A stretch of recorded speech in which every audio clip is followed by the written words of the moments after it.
नमस्कार विद्यार्थी व पालक मित्रांनो.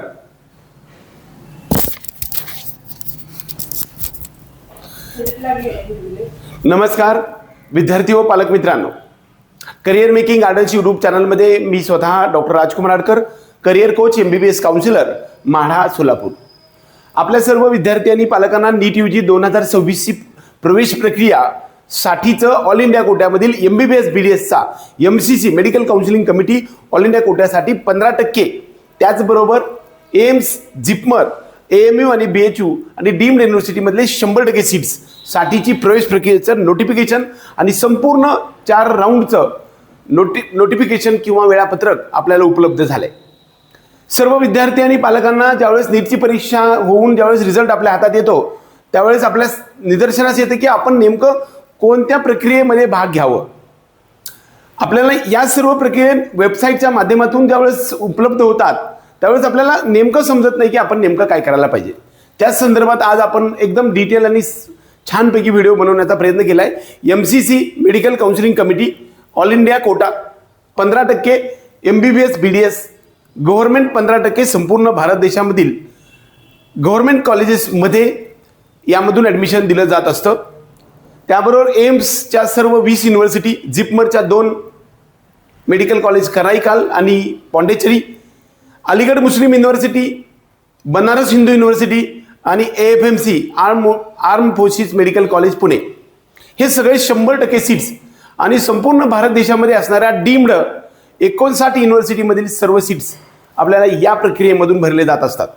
या प्रक्रियेमधून BMS, BHMS आणि BOMS आणि फिजिओथेरपीच्या प्रक्रिया घेतल्या जात नाहीत, हे लक्षात घ्या. ज्या विद्यार्थ्यांना BMS साठी ॲडमिशन घ्यायचं आहे त्या विद्यार्थ्यांनी या प्रक्रियेमध्ये भाग घ्यायचा नाही. तर ह्या MCC ऑल इंडिया कोटामध्ये कुणी भाग घ्यायला पाहिजे, किती स्कोर असणाऱ्या विद्यार्थ्यांनी भाग घ्यायला पाहिजे, या संदर्भातले विस्तृत विवेचन आज आपण करणार आहे.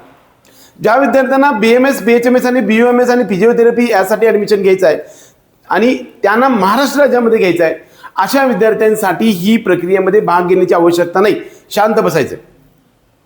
म्हणजेच ज्या विद्यार्थ्यांना डीम्ड युनिव्हर्सिटीमध्ये ऑल इंडिया कोट्यातल्या संपूर्ण भारत देशामध्ये असणाऱ्या डीम्ड युनिव्हर्सिटी म्हणजेच DY पाटील, भारती विद्यापीठ, कृष्णा, कराड, किंबहुना, प्रवरा अशा प्रकारच्या डीम्ड युनिव्हर्सिटीमध्ये दरम्यान 20 ते 25 लाख रुपये फीस भरण्याची तयारी आहे आणि 300 पेक्षा जास्त मार्क्स आहेत अशा विद्यार्थ्यांनी या प्रक्रियेमध्ये भाग घ्यायचा आहे. आता सर्वसाधारणपणे प्रश्न असा उपस्थित होतो की ज्या विद्यार्थ्यांना महाराष्ट्र राज्यामध्ये ऑल इंडिया कोट्यामधून महाराष्ट्र राज्यामधून गव्हर्नमेंट MBBS साठी ॲडमिशन घ्यायचं असेल तर त्यांना 45 ते 50 हजारचा रँक असला पाहिजे आणि ज्या विद्यार्थ्यांना 85% महाराष्ट्र राज्यामधून प्रायव्हेट किंवा सेमी गव्हर्नमेंट कॉलेजेसमध्ये ॲडमिशन घ्यायचं त्यांना 90 ते 95 हजाराच्या आसपास रँक असला पाहिजे.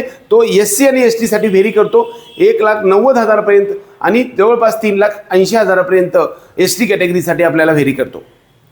या व्यतिरिक्त जर जास्त स्कोर म्हणजे कमी रँक असेल म्हणजेच कमी मार्क्स असतील आणि स्कोर जर कमी असेल आणि रँक तुमचा 1 लाखापेक्षा पुढे गेलेला असेल तर ऑल इंडिया कोट्यामध्ये मला एखादं MBBS गव्हर्नमेंट कॉलेज मिळेल का असा प्रश्न असतो, तर तो 100% चूक आहे.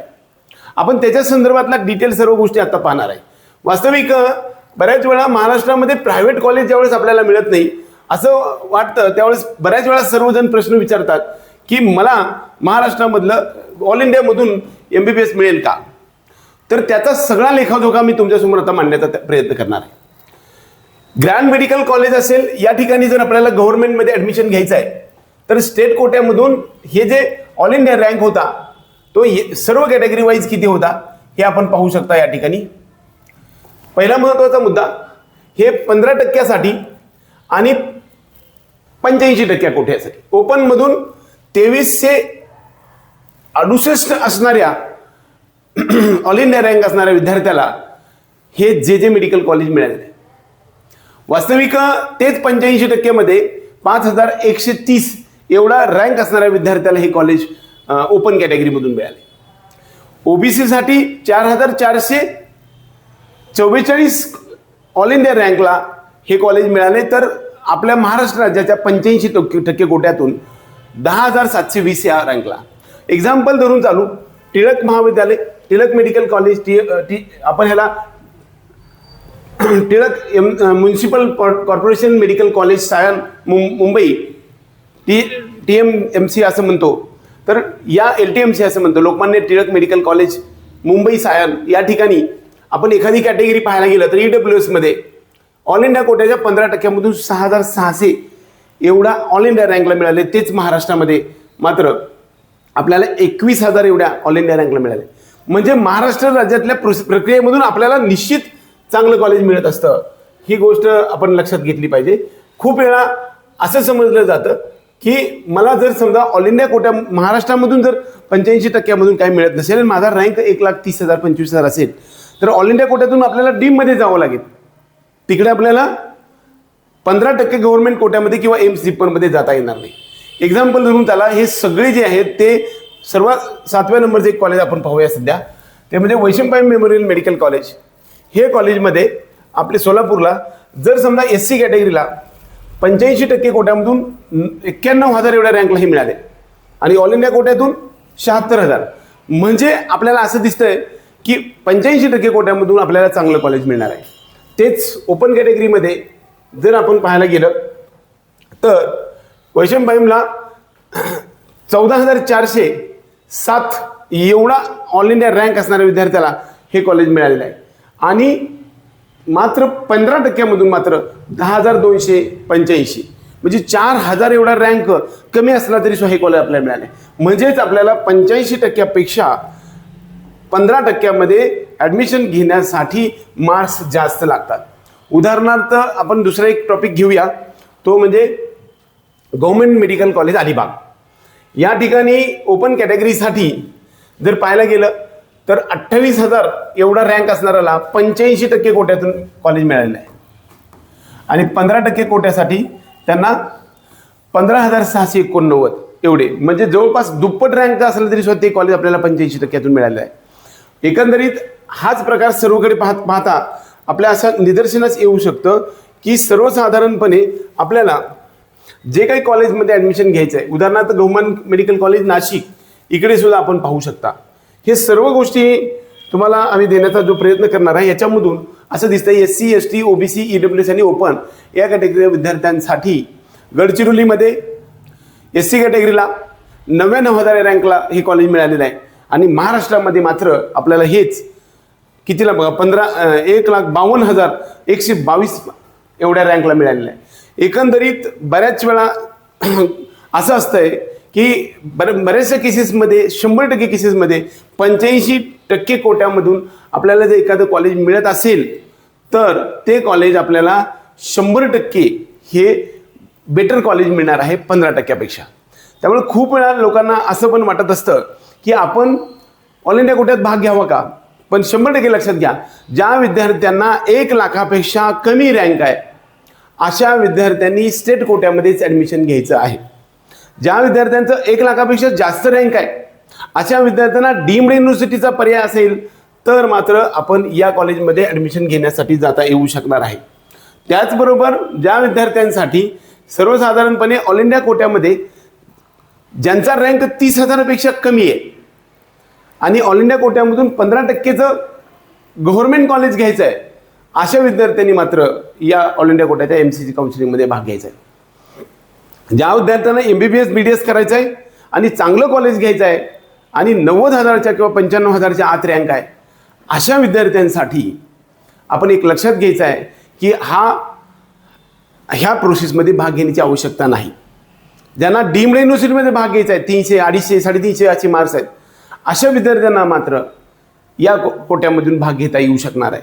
एकंदरीत ज्या विद्यार्थ्यांकडे MBBS आणि BDSला ॲडमिशन घ्यायचं आहे अशाच विद्यार्थ्यांसाठी हा राऊंड आहे. BMS BHMS आणि BUMS फिजिओथेरपी यासारख्या ॲडमिशनसाठी या प्रक्रियेमध्ये भाग घालण्याची आवश्यकता नाही. त्याचबरोबर आता MBBS BDSमध्ये ॲडमिशन घेण्यामध्ये ज्या विद्यार्थ्यांचा स्कोअर हा 30,000च्या आत आहे अशाच विद्यार्थ्यांना एम्स जिप्मरमध्ये सुद्धा कॉलेज मिळणार आहे. त्यामुळे त्यांनी एक ह्याच्यामध्ये भाग घ्यायचा आहे. त्याचबरोबर ज्या विद्यार्थ्यांचा रँक हा 1 लाखापेक्षा जास्त आहे आणि डीम्ड युनिव्हर्सिटीमध्ये 20 लाख रुपये पर इयर फीस भरून करायचं आहे त्यांना सुद्धा या प्रोसेसमध्ये भाग घेता येऊ शकणार आहे. हा झाला MBBSच्या बाबतीमध्ये.